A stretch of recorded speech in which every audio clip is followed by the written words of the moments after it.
Okay, my fellow Americans. Here we have a medium fade. Um, at first, he wasn't really sure whether or not he wanted to cut the top down at all. But we ended up actually just leaving the top. I just blended the sides in, pretty much like a comb over. I just combed it to the side and blended the side in, and he was completely happy with it. Especially after I wetted the hair at the end, you'll see it really just came together. But this is a mid fade or a medium fade, at least what I would consider a medium fade. Not super low. There's no curve. There's no there's not. It's not a taper. I mean, or tapers on the sideburns or the back and the nape area. I mean, really the whole. It's, I say taper, but like I just think of like the technical term and things like that. It's just like, well, the whole every haircut is a taper basically. But anyways, and here I did actually curve it. Maybe I did curve it. I did. You know what? It was a little difficult actually trying to keep up with the camera, and was actually anticipating someone else walking in at the same time. Someone had sent me a message saying that they were on their way, but I never got a message or any type of appointment, or I wasn't aware, and so I was just kind of anticipating that person and couldn't talk to this guy at the same time. But I think I realized here as I made my guideline with the 5/0 or the 5-0 blade, which is your liners. Just making the guideline, getting behind the ear, and cleaning it up. It's a really small world. Being a barber, you meet a lot of different people, and you realize that how much people are connected to each other. You like to think that it's such a big world, but I guess within your community or within the few cities over, it's really not that big. I guess this way everything is set up, not only just with the internet, but with just people knowing people. It's a really small world, and you begin to find that out. As being a barber, you realize like, wow, like people. There's even people that you meet that you just don't want to meet, or it's awkward because you know about them, but they don't really remember you or know about you. So, and it's just sometimes really awkward as a barber. Cleaning them up. Looks like I did leave a curve. Kind of surprising myself here. I'm not sure if I do take it up.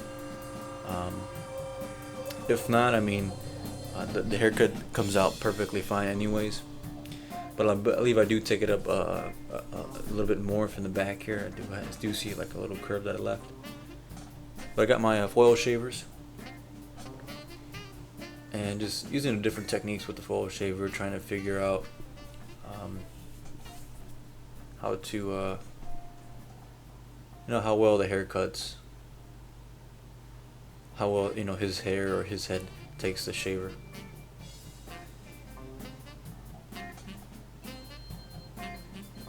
I think like right there, right when I was like tapping it right there, I realized like, wait, you know what, this needs to be taken up a little bit higher. And I believe I do take it up higher. Well, we'll see if I do. I'm pretty sure I did, but well, I guess we'll see in this video. But the technique is the same, really, that I use. I really don't do anything different when it comes to cutting hair. Depending on how tight the fade is, or the part of the haircut, the blend or the taper or whatever, the technique that I may use may be just a little different.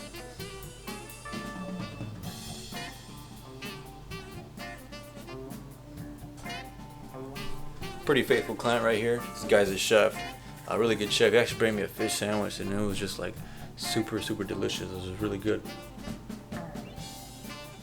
Really good chef. This guy like remembers everybody from high school. He was a chef or worked in the cafeteria, and even did a class as well in high school in East Chicago Central High School. If you know where that's at, it's pretty much, say, about 45 minutes away, maybe half hour, 45 minutes away from Chicago. Not really that far at all. East Chicago is in Indiana. East Chicago, Indiana is a city that I'm actually from. But where I cut hair at is in Hammond, which is not that far. But Hammond is it's a pretty big city. So, depending where you're at, maybe a little further from East Chicago. And how much you travel.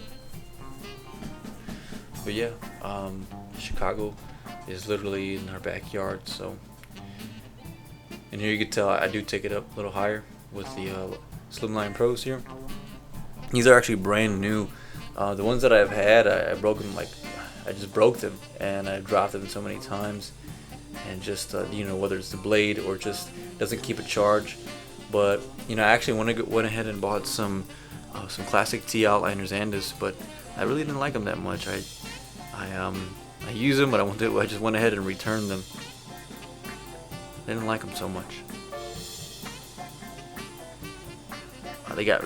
From what I remember, the last pair that I had was years ago when I first started cutting hair, and that was like in 2009, 2010. That was a long time ago. But yeah, I really like the Slimline Pros. I tried a few different ones. I do like the Detailers walls. They didn't have those at the beauty supply, so I just went ahead and got these. They're actually the same price as the T outliners.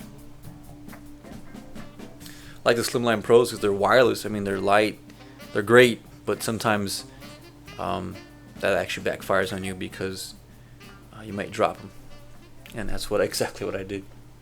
And in the charge, I had a hard time with it. You can see right here, I did take it up a little higher with the liners. You can tell that the blend is coming in fairly nice. You don't really see any line at all. At least I don't. I'm trying to toot my own horn here and make me seem like I'm the best barber out there, fader out there.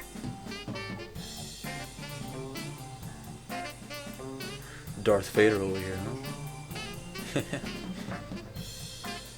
Yeah, using that tapping technique where both of the foils are touching the clients with touching the hair there.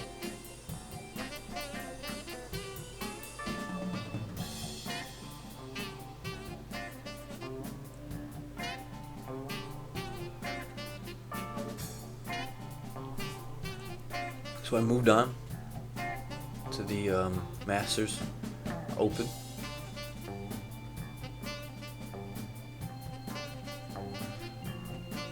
I take that up. It's like maybe like an inch,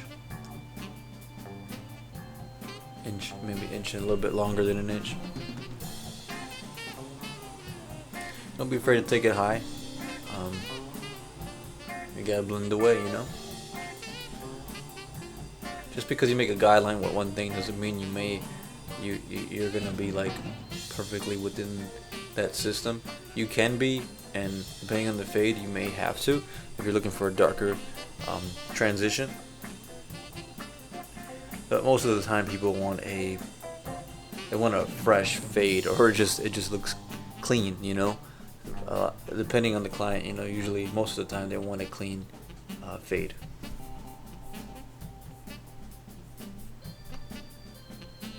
And here I'm blending it out.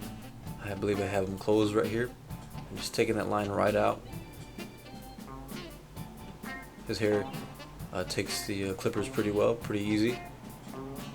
That's always it's always a big plus, when you're not fighting with the client's hair or their head, and you're trying to dig in the person's head. It's just no fun, especially in a long day.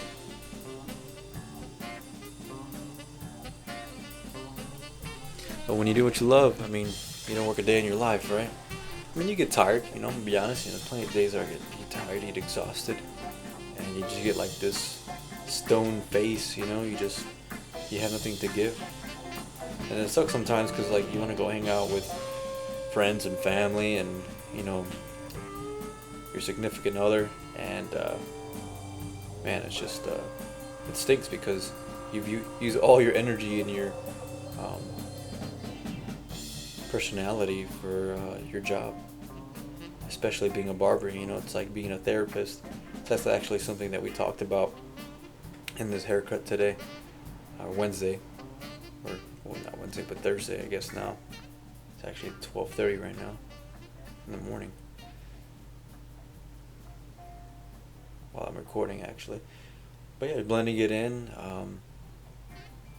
using the notches, playing with the hair, and just making sure it blends and getting in between and double checking myself, going back and forth.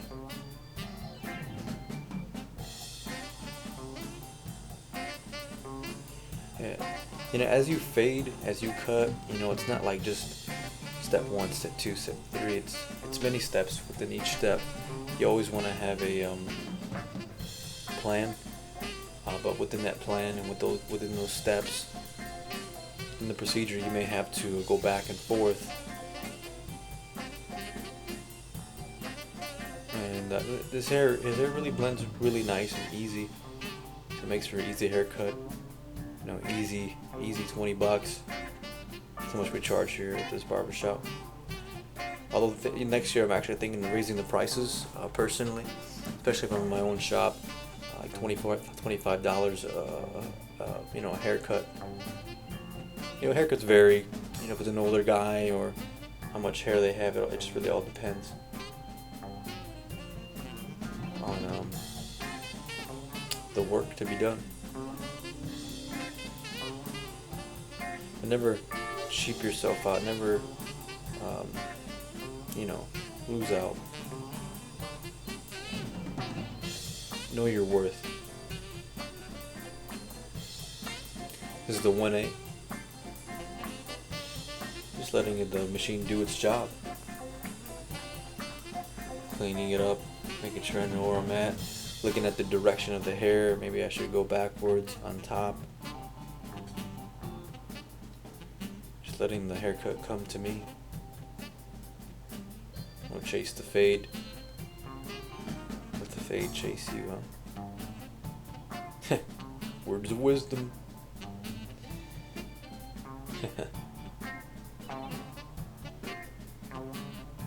Actually getting some bookings right now on Booksy. Actually the system that I use. But here I grab the masters again, open, and just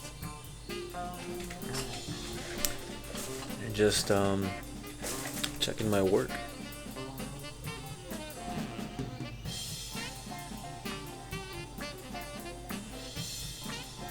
Really cool guy.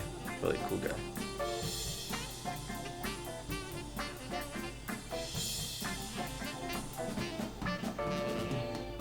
Next I have the 1.5.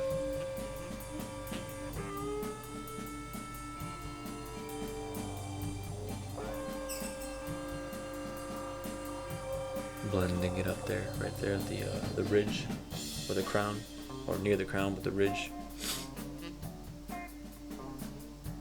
I don't touch his facial hair, he pretty much does it himself. Looks like he's got a goatee going on.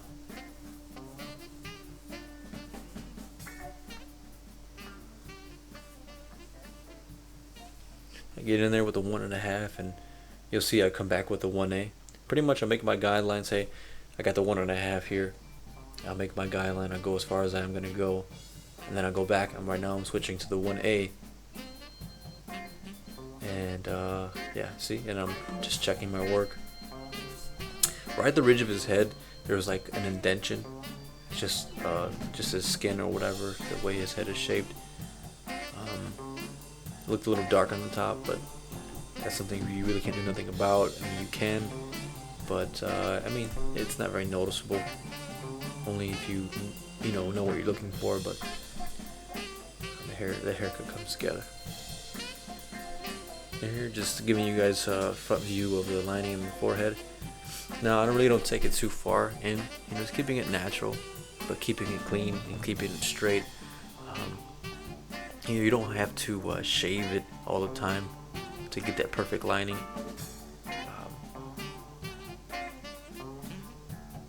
I prefer to keep it all natural, keep the hair natural, as natural as possible, at least,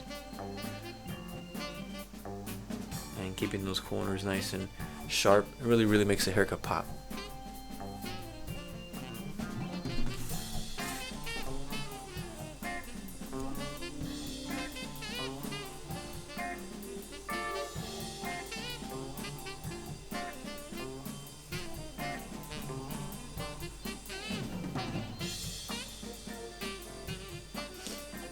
So yeah, right here I pretty much wet it, and I was about to cut it a little bit, but as I wet it, I think he might have seen it maybe in the mirror or in the window or something, but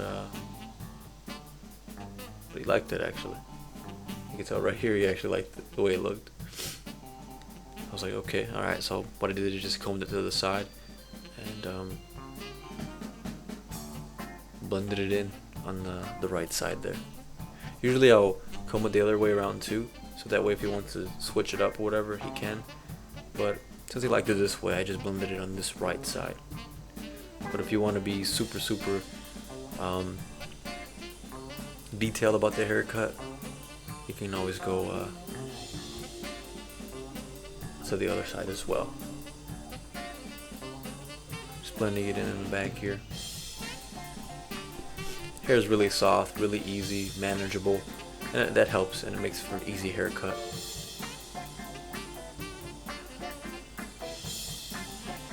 Nice and soft. This kind of reminds me of my hair, but then again, I don't know, my hair's weird. I've thinned out myself.